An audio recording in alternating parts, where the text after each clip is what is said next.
Il est temps que je fasse cet audio d'utilité publique. Déjà, juste une petite parenthèse par rapport à l'audio précédente sur les autodafés de livres. Les gens qui ont fait ça devraient lire un livre que je suis en train de lire en ce moment, Fahrenheit 451. Voilà. C'est vraiment un livre enfin, qui m'a plu parce que en fait ça aborde en fait l'importance des livres. Voilà, c'est et ça aborde en fait même l'idée que les livres peuvent être dangereux. Mais en tant que tel, je parle pas des idées qui y figurent, mais la littérature en elle-même. Donc en fait, voilà, en fait, in fine, hein, en allant plus loin, on pourrait même se dire que finalement, ben, la société dans laquelle il voudrait vivre, ce serait la société de Fahrenheit 451, où chaque idée un peu contestataire, un peu dissidente, un peu, et même pas, juste quelque chose en fait qui nous fait nous interroger sur la vie, qui nous fait en fait nous intéresser à la poésie, et ben sera considéré en tant que tel comme dangereux. Et en fait, on dira aux gens, ben, les livres ça sert à rien. Intéresse-toi plutôt, voilà, regarde des films, regarde des séries télé, voilà, des choses en fait qui font pas réfléchir. Je dis pas que ça peut pas être sympa les films et tout, mais voilà, le but premier, c'est de pas réfléchir, c'est de ne surtout pas penser à sa condition de mortel. Voilà. Donc, c'est la société en général que les gauchistes aimeraient, j'ai l'impression. Pas tous, mais certains. Bref, audio d'utilité publique donc. En fait, ça fait maintenant depuis peut-être 5 ans, 6 ans, 7 ans, 8 ans, je sais plus combien exactement. Peut-être 2014, donc 8 ans. Non, 7. Bref. Que je combats en fait la gauche et l'extrême gauche. Et depuis le début et pendant très longtemps, lorsque je la combattais idéologiquement seulement, hein, j'ai pas d'armes chez moi, enfin voilà. Et c'est pas du tout le but. De toute façon, c'est pas du tout comme ça que le combat peut avancer. Je veux dire pas par la violence, mais plutôt par les idées, puisque c'est un combat idéologique. Et ben, je me suis toujours senti face à un bloc, à quelque chose en fait qui m'empêchait d'avancer, aussi bien dans mes pensées que dans l'expression de ma pensée. Un bloc que je ne savais pas comment, des blocages, comme des murs invisibles que je ne savais pas définir. Je ne savais pas pourquoi j'avais ça, en fait. C'est comme en fait, ça me fait penser au film Matrix, où en fait t'as des blocages invisibles. Ça ressemble à ça en fait, ça ressemble à cette idée-là que, en fait, tout dans la matrice t'empêche de t'en libérer. La matrice est ainsi conçue pour que tu ne puisses pas voir autre chose qu'elle. Et j'avais l'impression que c'était un peu ça. C'est comme si en fait il y avait c'est comme s'il y avait des programmes dans ma tête qui m'empêchaient de me poser les bonnes questions, qui m'empêchaient d'approfondir mes propres réflexions. Après, certains pourraient dire que c'était tout simplement les limites de ma propre pensée personnelle. Bien sûr, sans doute, il y avait bien sûr de ça, évidemment. Je ne suis pas la personne la plus intelligente qui est. Et je n'ai jamais su ce que c'était. Je n'ai jamais su d'où ça venait, qu'est-ce que c'était. Et je crois avoir touché du doigt ce que c'est. En fait, les gauchistes déjà ne débattent jamais, voire très rarement, avec les personnes de droite. Et admettons qu'ils le fassent, eh ben, ou quand ça arrive en fait, quand arrivent parfois dans des plateaux télé des confrontations, les gauchistes ont une arme très forte contre les personnes de droite, que les personnes de droite n'ont pas contre les gauchistes. Ils n'ont pas cette même arme très forte, les personnes de droite, que les gauchistes ont. Et ils ont quasiment aucun moyen de se défendre. Et ils peuvent ni utiliser cette même arme, ni utiliser une arme équivalente, ne serait-ce qu'un petit peu équivalente. Mais en réalité, ils en ont une, mais ils ne la connaissent pas, ils ne la savent pas, et c'est ce que je vais vous révéler. C'est quoi d'abord cette arme qu'ont les gauchistes contre nous? C'est de nous dire, de manière, là je le dis de manière résumée, et ce qui devait arriver arriva, j'ai plus de batterie. Bon, je reprends. Donc je disais, en fait, cette arme puissante qu'ont les gauchistes contre nous, c'est de nous dire, là je le résume, qu'on est des méchants, qu'on est des gens mauvais, qu'on est des gens pas bien, en fait. Et on peut très difficilement... D'abord, cette arme est très puissante parce que en établissant de manière nette, de manière ancrée dans l'esprit de tout le monde qu'on est des méchants, c'est très puissant en fait. Ça veut dire que nous sommes les individus à écarter, à combattre, que nous sommes dangereux, que nous sommes méprisables. Voilà en fait tout ce qu'il y a derrière cette arme qu'ils ont et qu'ils peuvent utiliser de plusieurs façons. Et on peut très difficilement s'en défendre, parce que leur idéologie à eux, leur idéologie qui se veut accueillante, il s'agit d'accueillir l'autre, il s'agit de dire oui à tout, pas à tout mais à beaucoup de choses. Et nous en fait au contraire, nous c'est plutôt un non qu'on exprime, la négation. On cherche à se fermer, on demande aux gens d'être prudents, de se protéger. Mais sauf que eux, ils font passer ça comme si nous sommes le danger dont on les alerte en fait. C'est-à-dire on les alerte d'un danger et eux ils disent non, vous ne nous alertez pas d'un danger, vous êtes le danger. Et même plus que ça, vous voulez le danger. Et on peut très difficilement se défendre contre ça. Et en fait, on peut très difficilement aussi, on peut pas leur renvoyer l'appareil. C'est ce que je viens d'expliquer. On peut pas leur dire non, c'est pas nous qui sommes les méchants, vous êtes les méchants. On peut faire ça, mais c'est très difficile. Alors que eux, ils peuvent le faire en un claquement de doigts, simplement en disant t'es raciste, t'es un facho, tu es un haineux. Voilà, ils ont même pas besoin de se creuser la tête. Et c'est bon, ça, c'est comme une cloche qu'il sonne dans l'esprit de tout le monde, et tout le monde comprend, et tout le monde, ça éveille les émotions de tout le monde. Ils voient en nous la haine, le parti de la haine, le parti de l'intolérance, de l'injustice, de la cruauté, à travers la Seconde Guerre mondiale et la Shoah. Et on peut pas leur dire non, c'est vous qui êtes mauvais, c'est vous qui êtes méchants en fait. On peut le faire, mais on a besoin au contraire, à l'inverse d'eux, de beaucoup se creuser la tête. Et du coup, ils peuvent, voilà, ils ont beaucoup de prise en fait. C'est-à-dire que eux, ils font un seul mouvement et ils vont très loin. Nous, on a besoin de faire plusieurs mouvements et on va pas aussi loin qu'eux. On est largement désavantagés. Eux, ils peuvent nous faire passer pour des manipulateurs. Et en réalité, nous avons une arme à leurs opposés, qui n'est peut-être pas aussi efficace, mais qui est comparable. Au moins, elle est comparable.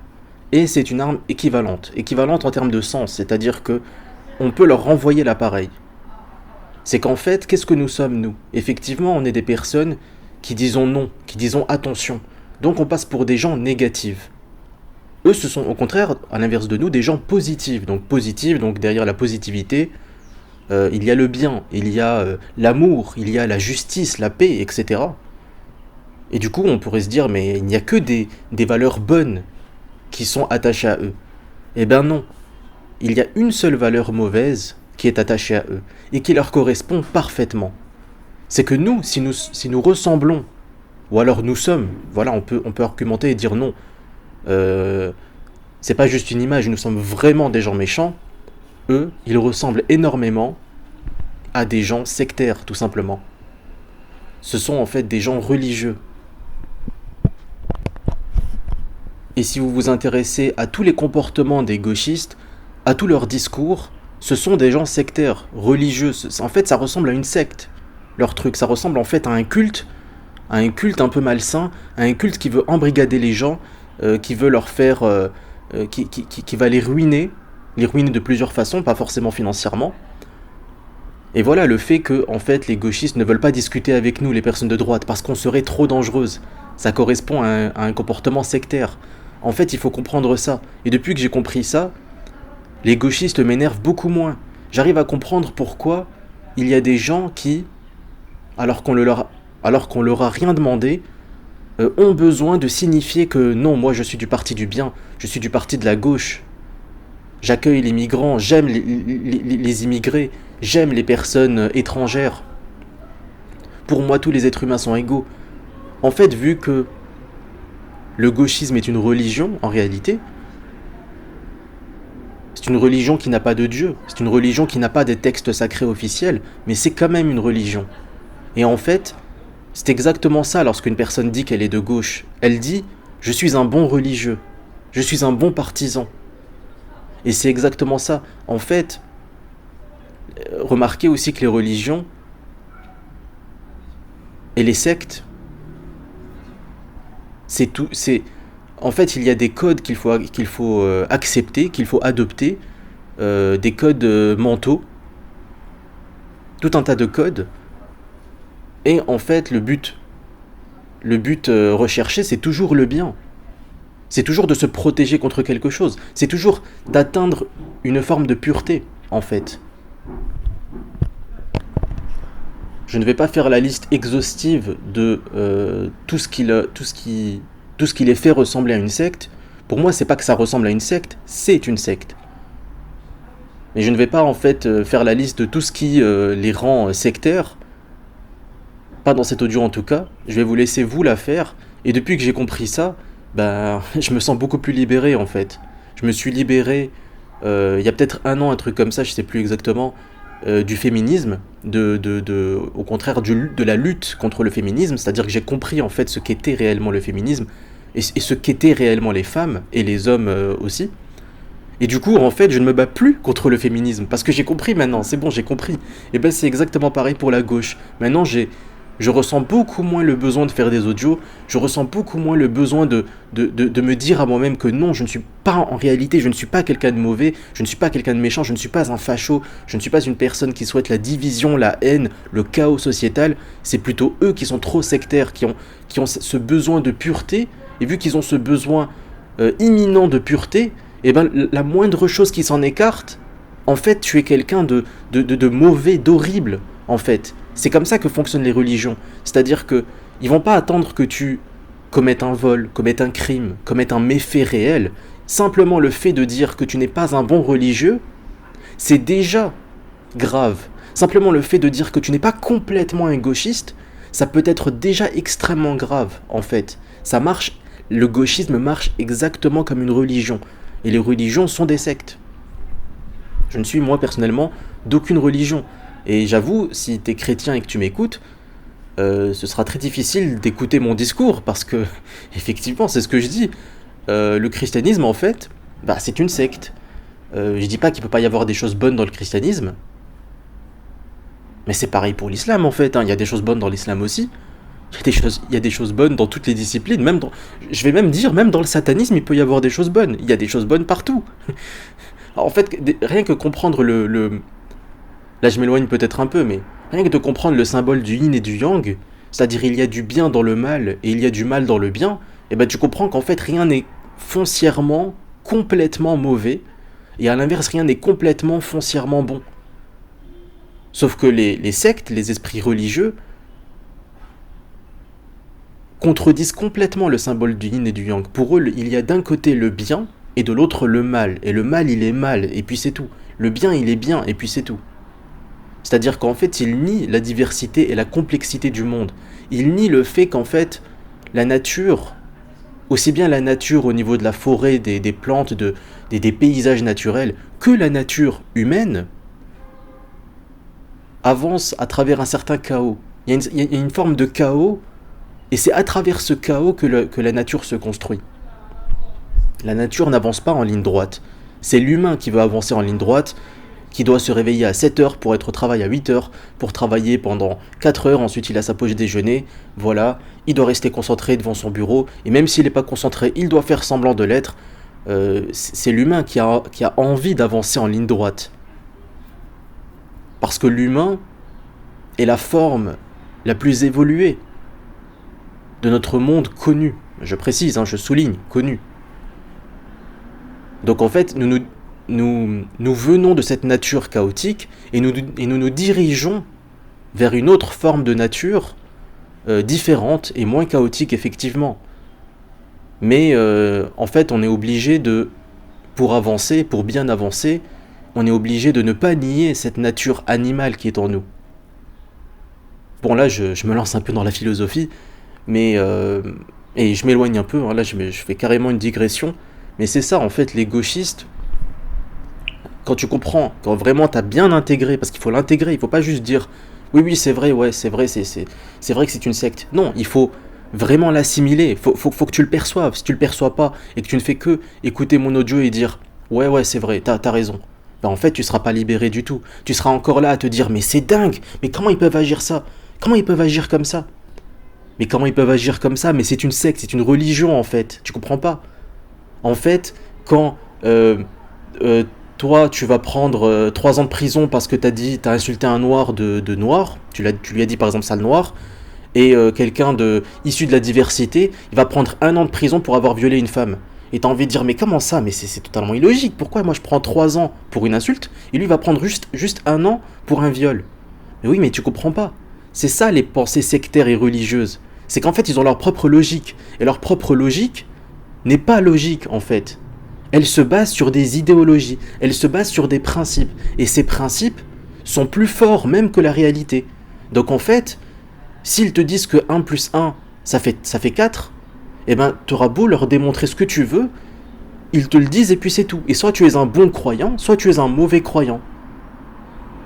Et donc, il faut comprendre que les pensées sectaires et religieuses, les sociétés sectaires et religieuses peuvent, peuvent faire preuve de sévérité et même de cruauté envers une personne qui n'est pas un bon religieux.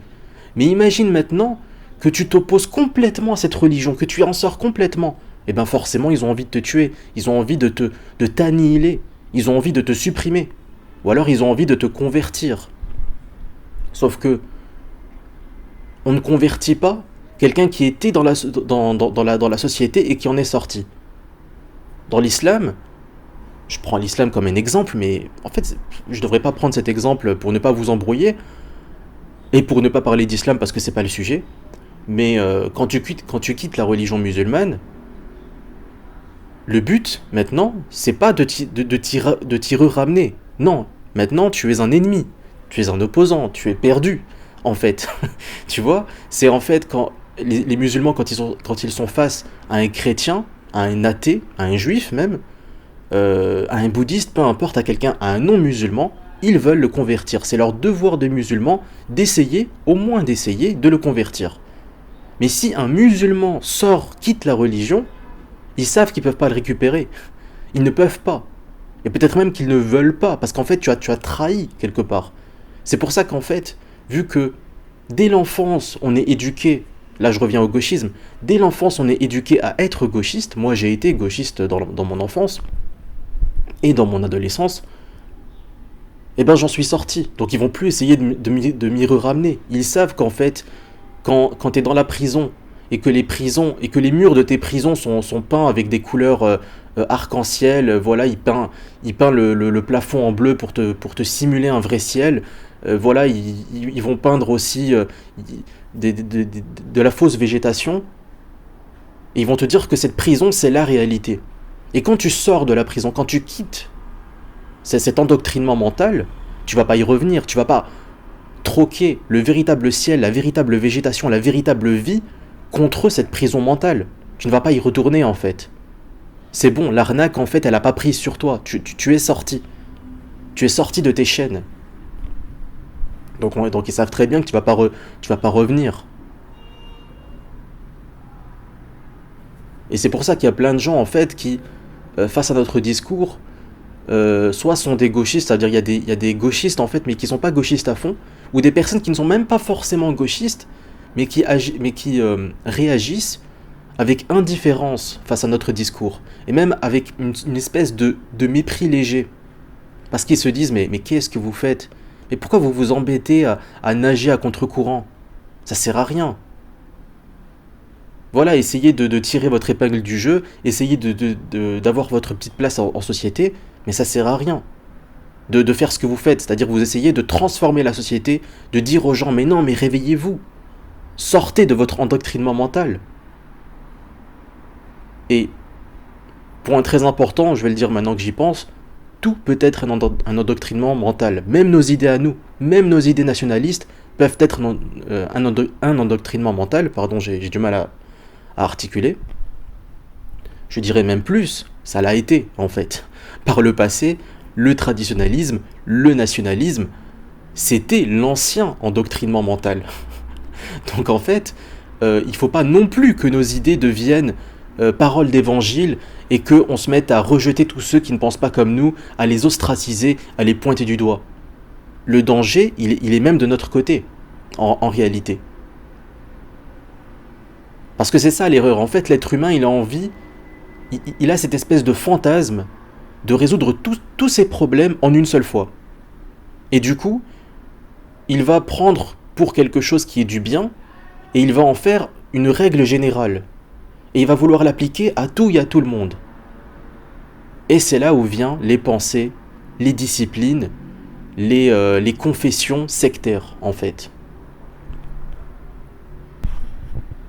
Je prends comme exemple, c'est qu'un exemple, Cro-Blanc. Je regarde dernièrement les lives de Cro-Blanc. Voilà. Non, parce que Cro-Blanc, c'est quelqu'un d'assez particulier, je trouve. Il y a vraiment se côtoie en Cro-Blanc le très bon et le très mauvais. Mais bref, c'est pas la question. Et il y a plein de moments, Cro-Blanc qui est, quoi que je puisse dire, un allié nationaliste, évidemment.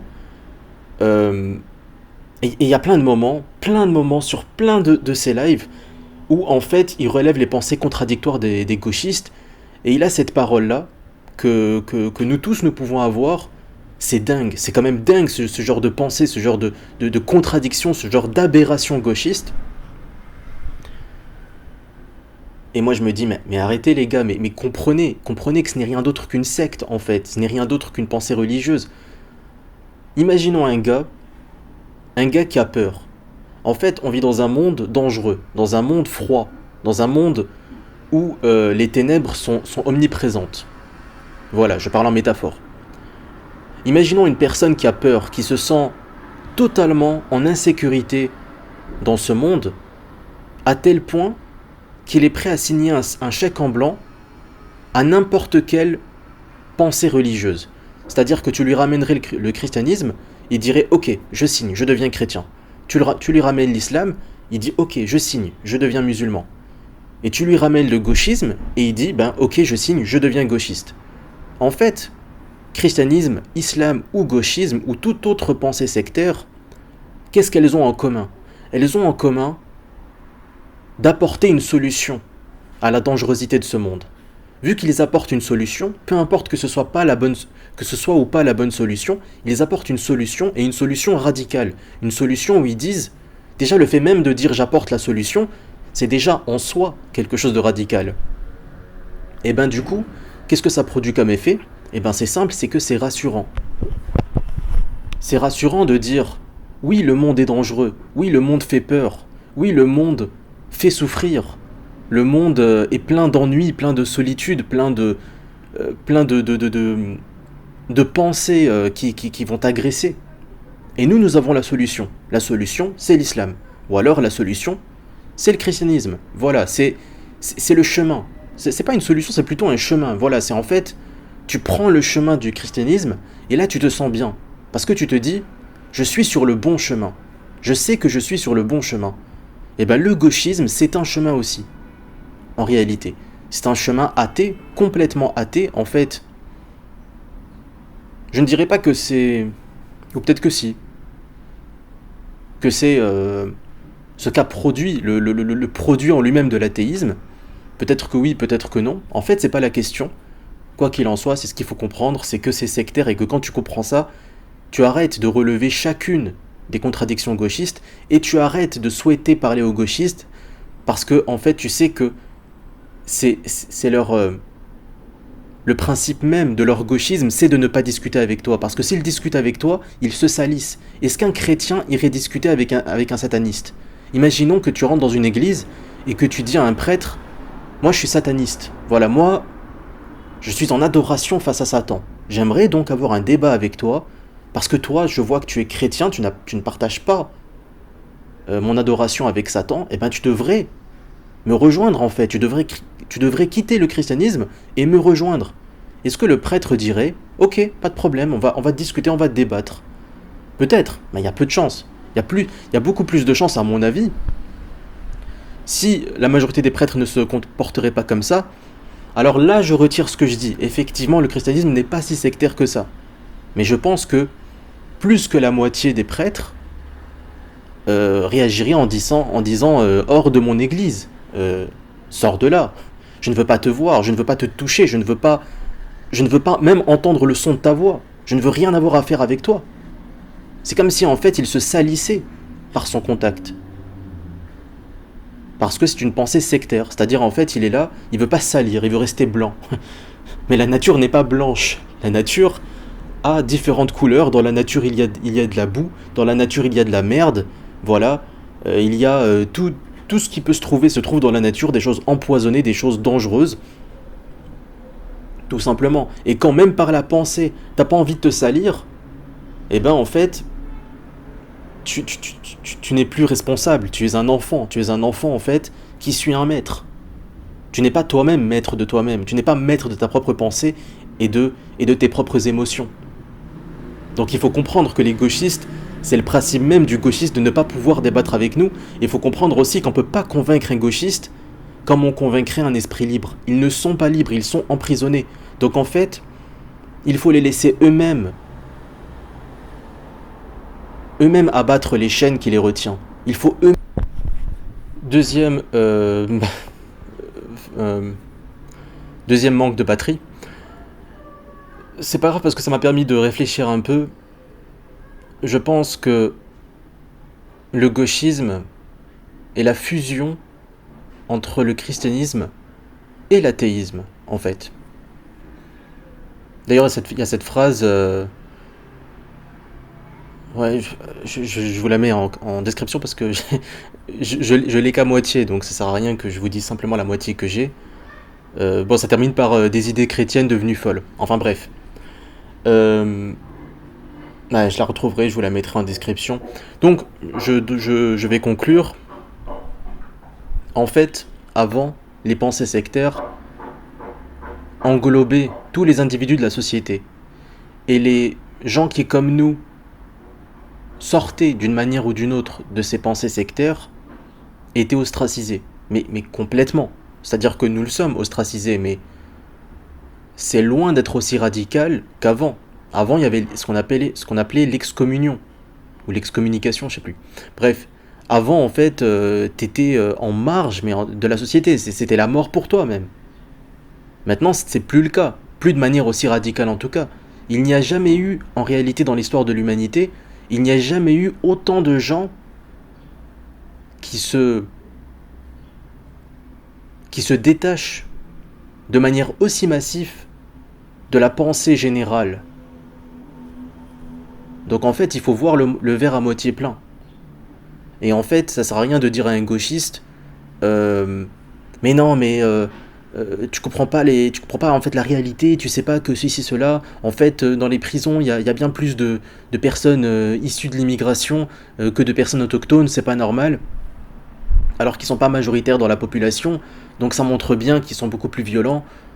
Ça sert à rien de leur dire tout ça, parce qu'en fait, leur pensée religieuse sectaire ne se base pas sur des faits, sur des réflexions, sur de la véritable logique. Ce sont des croyances, uniquement des croyances. Et donc les croyances, leur but, c'est de se maintenir et de dire que les données qui contredisent ces croyances sont en fait fausses. Eux, ils sont nombreux, ils sont tout un groupe, un immense groupe, à avoir ces idées gauchistes. Et il y a une minorité qui n'ont pas ces idées gauchistes. Peut-être qu'on est 10%, 20%, 30%, grand maximum. Donc c'est quand même une forme de minorité à avoir des idées nationaux qui s'opposent au gauchisme. La plupart des gens ne sont pas comme moi, ils ne sont pas comme toi. C'est-à-dire, ils ne sont pas comme nous les nationaux. C'est-à-dire, ils veulent savoir quelle est la vérité, indépendamment de si elle est partagée par la majorité ou par la minorité. La plupart des gens, au contraire, se disent que une majorité ne peut pas avoir tort. Une majorité peut difficilement avoir tort, puisque dans la majorité, il y a des scientifiques, il y a des politiciens, il y a des chercheurs, il y a des personnes qui pensent, des historiens, etc. Donc quand une pensée est majoritaire, elle est forcément juste. Ce qu'ils ne comprennent pas, c'est que il y a des choses qui relèvent de la logique, de la raison, et il y a des choses qui relèvent de la croyance. L'antiracisme, le progressisme, ça ne relève pas de la raison, ça relève de la croyance, en fait. En fait, c'est une idéologie qui a été fabriquée, qui a été construite pour que la société telle qu'elle est actuellement persiste. Voilà. En fait, il y a des gens qui nous dirigent dans l'ombre. Je ne suis pas complotiste, mais il y a quand même des gens qui nous dirigent, qui décident de ce qui sera inscrit dans les manuels. Et c'est pas forcément des réunions secrètes, hein. Et ben ces gens-là, ils ne se posent pas la question de qu'est-ce qui est vrai, qu'est-ce qui est faux. Ils se posent la question qu'est-ce qu'on doit dire pour obtenir le résultat qu'on veut sur les foules, sur la masse. C'est ça. C'est qu'est-ce qu'on doit dire aux troupeaux de moutons pour qu'ils aillent de ce point A où ils sont à ce point B où on veut qu'ils aillent. C'est ça la question qu'ils se posent. Ils ne se disent pas ok, on va leur dire la vérité. Ils nous disent la vérité que quand ça les arrange en fait. C'est-à-dire qu'ils vont nous dire la vérité en ce qui concerne des choses dangereuses. Par exemple, ils vont nous dire attention, ne faites pas cette manœuvre-là, vous pouvez y perdre la vie. Ça fera un mouton en moins. Ça fera de la fourrure à vendre en moins. Ça fera du sang à sucer en moins, donc on ne veut pas que vous mouriez. Même un maître ne voulait pas que ses esclaves meurent. C'est une forme d'amour, et en même temps, c'est pas de l'amour, c'est de l'intérêt. C'est les deux, en fait. Donc c'est ça qu'il faut que les gens comprennent, c'est que les gens, ils se disent, une majorité ne peut pas avoir tort, parce qu'une majorité est composée de scientifiques, de chercheurs, de politiciens, d'historiens, etc. Non. Parce que ces mêmes scientifiques, politiciens, historiens, tout ça, ils ont des croyances qu'ils ne doivent pas remettre en question. Donc c'est bien, tu fais tes études d'histoire, tu fais des études de politique, de sciences, de géologie, de ce que tu veux, mais si tu es dans une société par exemple musulmane, tu ne dois jamais, à travers ta science, contredire les préceptes musulmans. Si tu es dans une société chrétienne, tu ne dois jamais que ta discipline n'aille jamais en contradiction avec l'ordre moral établi. L'ordre moral établi aujourd'hui, c'est le gauchisme, c'est le progressisme. Donc tous ces historiens, tous ces politiciens, il n'y en a qu'une minorité d'entre eux qui parfois par chance ou par malchance découvrent des choses qui contredisent l'ordre établi moral. Et un ordre établi moral est toujours mauvais. Toujours, puisque il marche par impératif, il marche par obligation. Donc il est toujours malsain. Voilà. Et là je pense que ce sera le mot de la fin. Merci de votre écoute, à une prochaine audio. Salut, ciao.